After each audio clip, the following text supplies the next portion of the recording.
So ayan guys, nakakahingal. So nag-start ako mag-video, mag-vlog ngayon kasi feeling ko I'm very excited to see manukan or a farm here. At ano bang tawag dito, Marisol?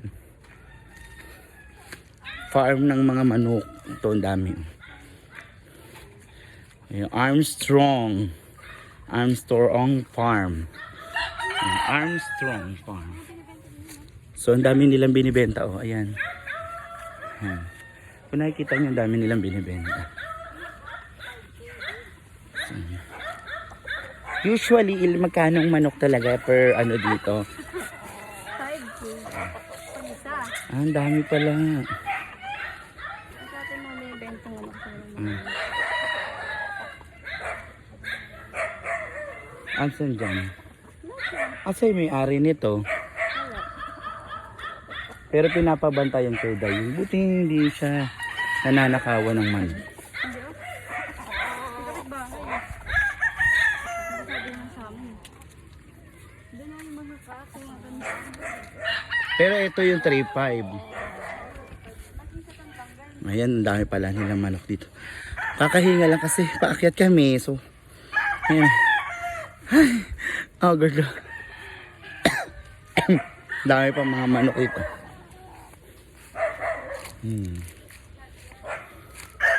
Sino nagbabantay dito, Marisol?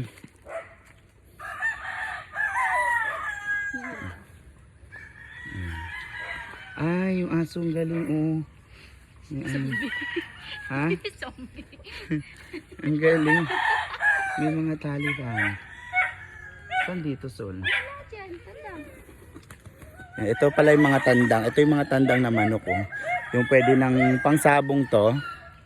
Oh. Pangsabong ba yan? Wala ka dyan. Hindi daw. Mga pansabong daw yung tandang. May mga black na paa. Yan, sabi nila na nakikita daw yun sa mga paa ng manok. Yan. Pag black, talisayin. Pag puti, maputla. So, ayan. Ay, naakyat na natin to, di ba noon? Hindi po. Naakyat na namin to. May lalaki pa nga dito. Sino makakita? Ay, wala pala. Saan? Si Junjun. Ay, ako si Jinjo yung nakatarga niya. Daming manok. Puti dito. Ayan. Samantala natin puputulin tong video dahil syempre titingin-tingin pa ako, magpipicture-picture pa ako dito. And thank you for watching. Bye.